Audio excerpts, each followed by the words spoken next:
Hey, what's up, everyone? Welcome back to the channel. I hope you're all having a wonderful day or night and that you'll enjoy the video. And thank you so much for watching. One of the best things that you can do after a breakup is all the things that he hates. Hang out with all the girls that he called, get that job that he was afraid of you having because there would be other men there, get the nails that he called long and crazy and ugly.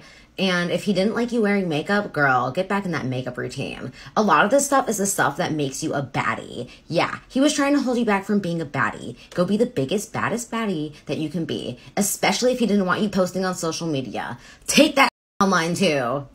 Yeah, okay, and the end result will be what? I'm not even saying no one cares, even though no one cares. What I can say for sure, though, is that he doesn't care. And even if he looks back at you and he sees you for what you became, he's gonna think, yeah, I was right for leaving that relationship. It's never an advice that makes sense. It's not look back at your relationship, realize what you've done wrong, and make sure you're doing better in the next relationship. No, it's go hang out with 304s. For what? So that you can turn into one? How exactly is that gonna help you? How exactly you feeling used the next morning is gonna help? No? Nothing? That's fine, I'll wait.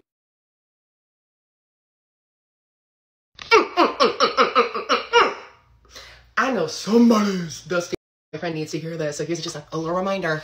Fellas, you apologize when you're sincerely sorry. You don't apologize to be forgiven. You apologize because you're wrong, and you hope to be forgiven.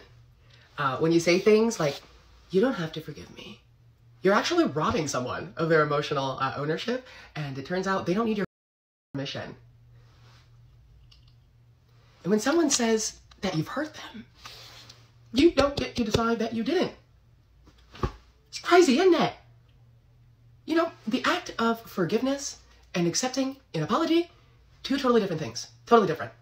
I can accept an apology and still not forgive you.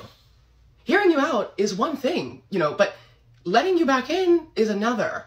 I owed an apology because I was wronged. But you're not owed forgiveness. It's embarrassing. This is something that I really thought was like common knowledge. No, common knowledge is you're not owed anything. Just because you feel some type of way doesn't mean I need to apologize to you. If I'm not wrong, if I've done nothing wrong, I won't even give you the type of apology like, yeah, sure, whatever. Just like you deciding if you're gonna forgive me or not, which you won't because you said only God forgives, I'm also gonna be the one deciding if I'm gonna say sorry to you or not. Are you gonna apologize to all of us watching this video for the length of the video or for using that condescending tone? Yeah, I really didn't think so. But it's like I got my feelings like hurt and I'm like owned like an apologies? Yeah, good luck with that. If you want to reinvent the wheel on dating and go 50-50 or whatever with men, that's fine. You can do it. I've done it for sure. But what I found as a woman is that I naturally do more of the emotional and domestic labor to make our life and relationship really good. And that by a man paying for me and providing for me levels out that work. I feel like I'm being well compensated for the effort that I naturally want to put into a relationship and a home.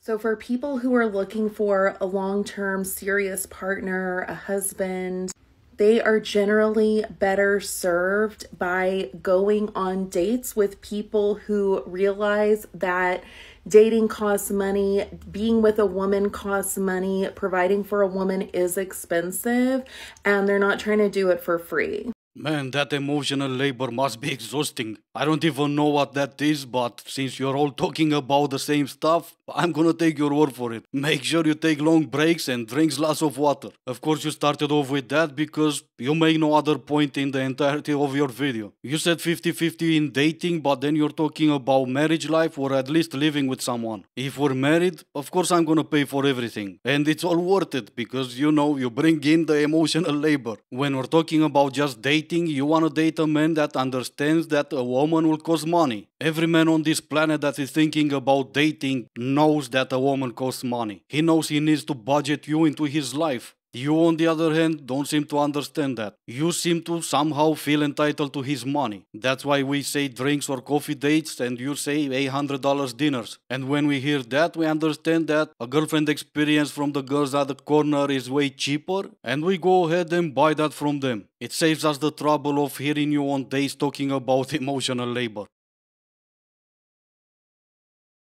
Welcome back to No Longer Saving Men from the Truth. This person on Tindy hollered at me. Now, for context, my legal name is Sarah. We don't love her. But I put it up there because then people can't find me, because Sarah is very easy to find because it's not as common as Sarah. But it's S-A-R-A-H, okay? You didn't spell it right. I didn't answer because I'm so tired of this. Like, just, if you can't spell my name correctly when it's in front of you, Adam, like, why am I going to talk to you? But then I get a message, just cutting the fat, matches that went nowhere, etc. Like, that doesn't even give me anything. It's giving 0. It's like giving me like status update for a robot.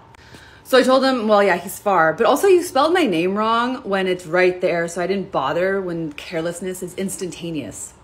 He responded, peace. He responded where? Where is his message? I can see his first 2 messages and I can see your last 3. Where is his answer? This is the perfect example why we should never simp for this type of women. He could have started apologizing and she would have lost every type of respect for him. It would have changed nothing, the situation would have been the same. She would have still ended up ghosting him, but now he is on her mind. She's thinking about him so much, she even made a video. She made a video lying about it, but still. I'm not gonna go as far as to say that she made a video just for him to see the video and send her a message, but it doesn't even matter. Truth is, he's long gone by now, princess, and he's never coming back. Just asking for a friend. How do people go on dates and not sleep with the person on the first date? This is not a me problem, I'm just asking for someone else. Well, I guess the right answer will be some people are still dating to find long-term relationships. I know it's a weird concept, but some people still have moral values, notions of self-worth, common sense, and some people still believe in traditional values. As for the wrong answer, if you really are talking about someone else and not you, I would really love to meet her. You know, just for that special first date. The weirdest thing about going through a breakup is, who am I supposed to text all my thoughts to? Who am I supposed to just text all day, every day? Nobody else is supposed to do that. Well, maybe texting him all day, every day is the reason you're going through a breakup right now. You can still try to text him all day, every day, at least until he blocks you. Then you can try texting your friends. Oh, you don't have any? At least one? No? Okay. Well, in that case, I may suggest your friends on list. Maybe you get lucky and the guys are still there. If you're not that lucky, do what Jesus did. Turn that bottle of water into a bottle of wine and buy a few cats. So it's been a few days and I decided to go back on Tinder. Big mistake, regretted it immediately. I can't even make this up. Very first profile I see, man who ghosted me twice. I'm not kidding. And when I tell you I was seeing red, the anger and the hurt that I felt in that moment, indescribable. Like you just got finished terrorizing me emotionally and you already want to do it to somebody else? Sir, please, leave us alone. We don't want this. We don't want you. We don't want to cry. Go away. Yeah, now I can understand why you're seeing red, but I really don't care. Just because he ghosted you, it doesn't mean he's gonna ghost someone else. It's not a we problem, it's a you problem. While I don't agree with ghosting, I can also understand why some people do it. And while I can't say why it happened to you, because I really don't know, I do know that it happens. And you know it too. So get over yourself and move on. Men on dating apps make about 64% of users. Most of them will never even get a reply. And you want me to feel sorry for you that you got ghosted once? I understand you didn't get your validation, you got your feelings hurt, but like I said earlier, get over yourself and move on. You know, one of the biggest problems with society today is that we're celebrating mental illness. Bipolar, borderline personality disorder, ADHD. People are celebrating this stuff when we should be treating it. First time in my 45 years of life when I see that the crazy actually makes sense. I agree with you 100%. We should be talking about mental health issues. But then I see you biting from that bar of butter and all I can think is someone skipped their medication today. If you had to choose a guy that was 6 feet making 60K versus a guy that's 5'6" making 250K, who would you choose? And why? Whoever's gonna treat me better. Actually, no, it doesn't matter. I love a short king. Nothing wrong oh wow! with a short king. So well, how tall are you? You're like 5'6"? I'm 5'6", yeah. Okay, so yeah. you don't mind a guy that's shorter than you? Not really. I mean, like, as long as you're a good person, you don't have to be tall to be attractive. Wow. Yeah. Okay, you're a queen. Thank you. Not really, but thank you. Yeah, of course you love a short king if he's making 250K a year. You're not asking the right question, my guy. You should be asking if you had to choose from a tall guy that is making 100K a year or a short guy that is making the same money, who would you choose? See if any of them are gonna mention what she said in the beginning, personality and how they treat me. I've seen a different video where they were asking if they would prefer a hustler or a 9 to 5. None of them said 9 to 5. And you want me to take your word for it when you say personality? Seriously? If you had to choose from a tall guy or a short guy, you won't even know what personality the short guy has. You won't give him a chance.